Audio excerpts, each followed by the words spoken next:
All right, we're back, and Paul's back. So we're gonna do an article discussion. These are actually a lot of fun, and I picked out some stuff I think this week it's gonna be fun to talk about. But we had a listener write in this week, and it was a good reminder. A couple people have asked about this off list, so a good chance to remind everybody on air. You can get CPE credits for watching or for listening. By the way, that extends too to the webcast. Pretty much all the programming we do on this network, regardless of the certification that you have. The trick is going to be tracking it. We all know the folks that have waited to the last minute and they're due for renewal and they got to go prove all this type of stuff.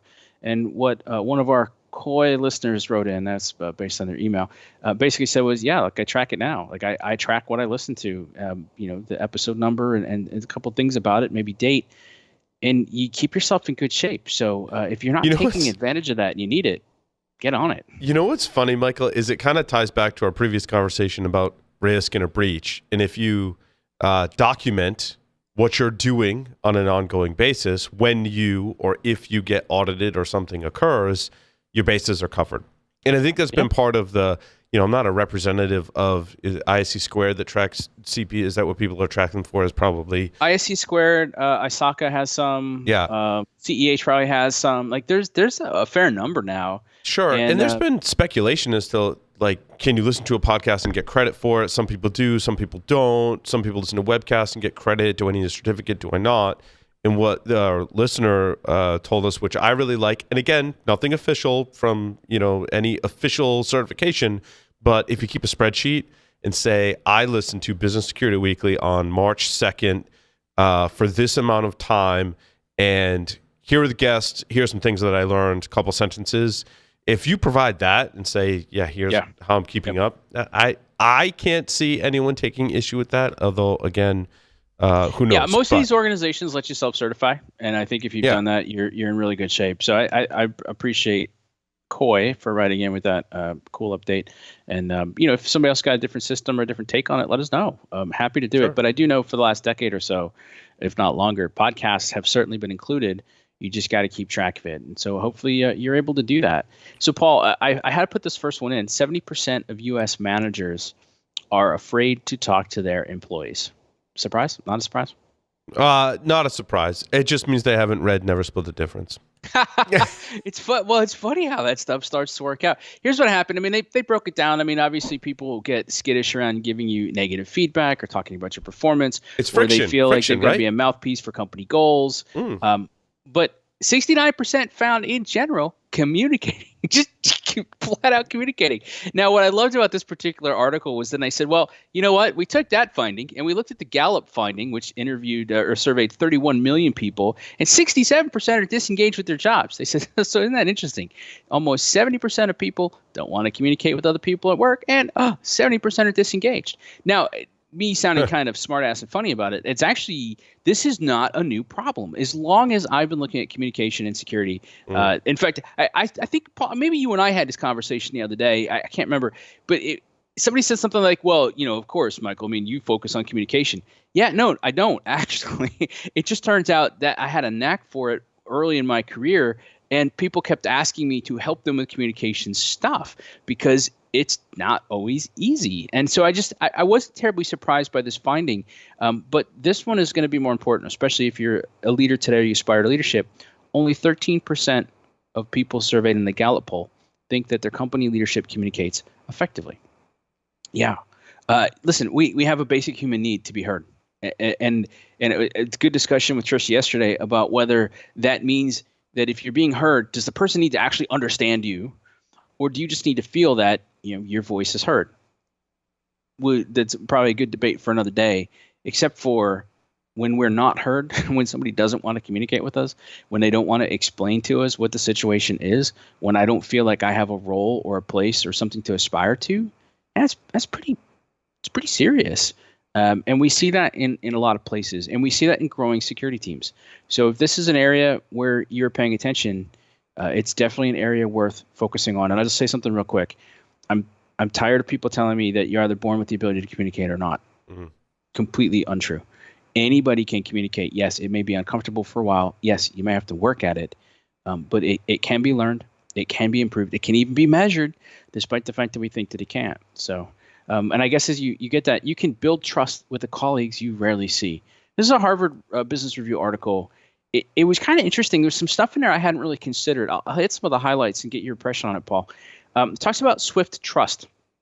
So Swift Trust is you're part of a team. In fact, I suspect we actually see this sometimes in security. You're called in, for example, to a breach response. There's 5 other people around the table you've never met, but you're all there to solve the same problem. You lock arms and you get it done. By the way, that Swift Trust could go away as quickly as it set in. But it had a neat little line in there that I kind of grabbed onto, and it said, as a manager, you've got the ability to set the stage for that Swift Trust. You know, it's kind of like if you ever saw Donnie Brasco, right? Is he a friend of ours or is he a friend of mine?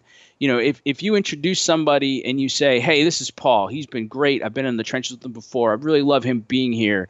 Excited he's going to be part of this effort. That sets the stage different.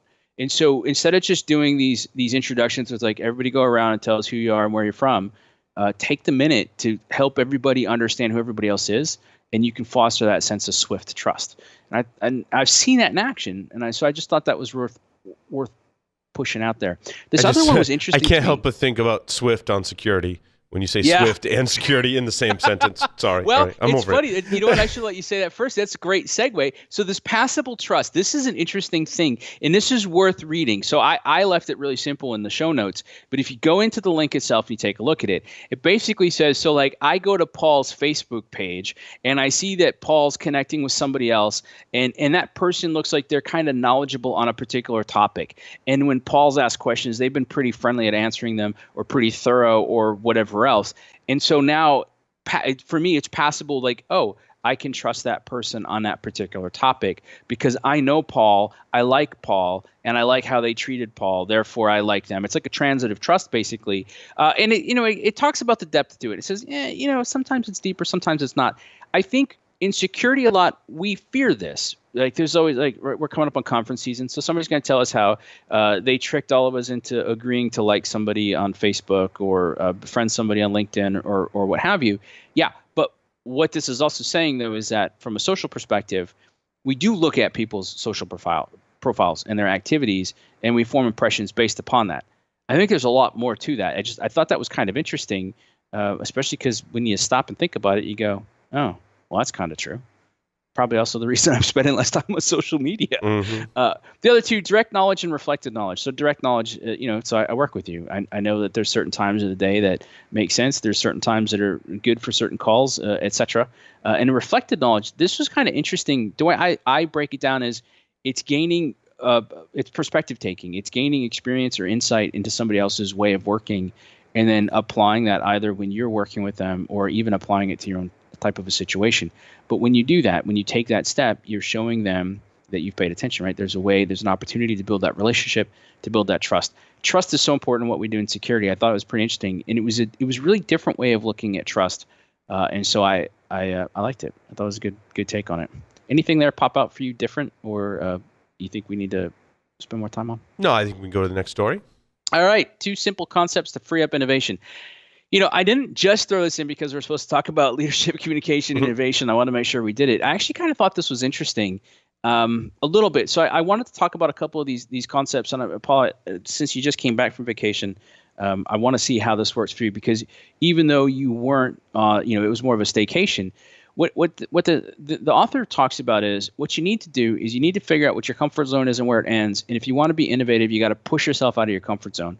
And so they said, the 2 steps are figure out where your yikes zone is and then figure out how to get there safely. In other words, don't dive into it head first or, don't be me. I'm happy to dive into it, but it's kind of ease your way into it and then figure it out. And one of the techniques then was, take a vacation for your brain, do a different exercise, wander, play a game, do something different. I don't know about you, Paul, but I find that when I'm on a literal vacation, even for a day or 2 days, that change of context, that change of scenery, that change of routine, man, my brain, I have to have a device with me to capture notes or a good old fashioned, field notebook and pen. And it usually comes back pretty full. Do you find when you shift up your context that lets your brain see stuff differently and you come back with some new ideas? Yeah, no, absolutely. It's interesting. And I'm not sure what the trigger was or the change was. Maybe I'm just older now and I can't retain all the, information in my head. I'm actually in search of a notebook I can keep in my pocket with a pen. so that as I think of things, I can just write them down. Yep.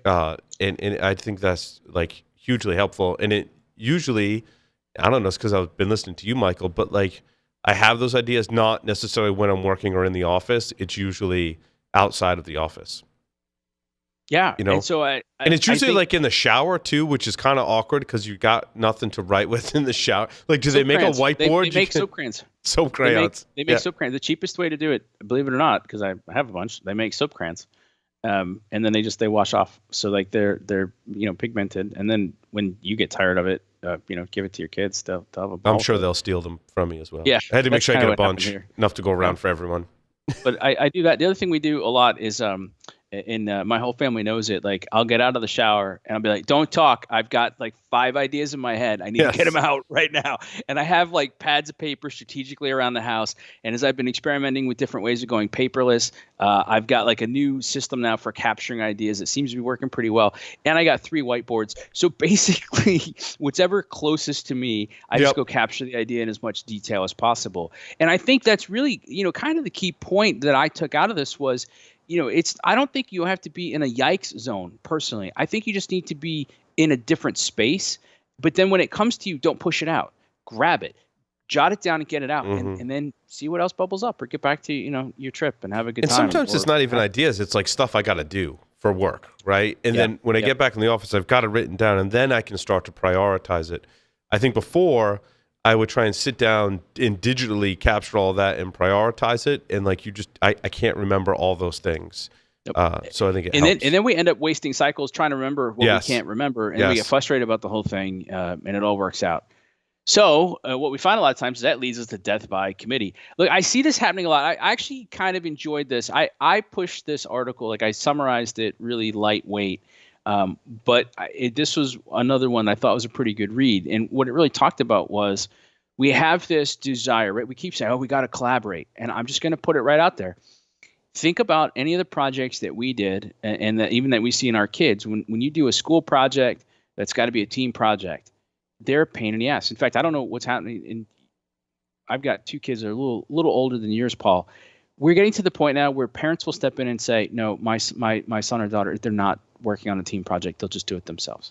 Wow. Just so we're clear, parents, you're setting your kids up for failure because if you haven't paid attention looking around you, everything we do now is a group project. Everything we do is based on collaboration. So what's weird is we have this bent for collaboration, don't have a really good understanding of how it works.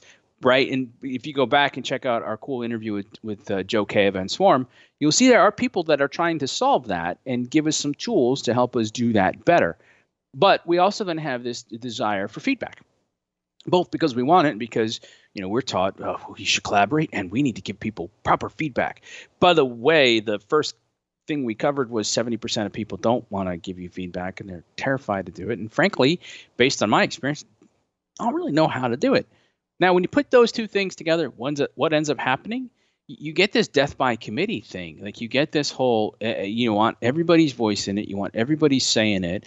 And the whole thing gets bloated. You're not really sure where it goes.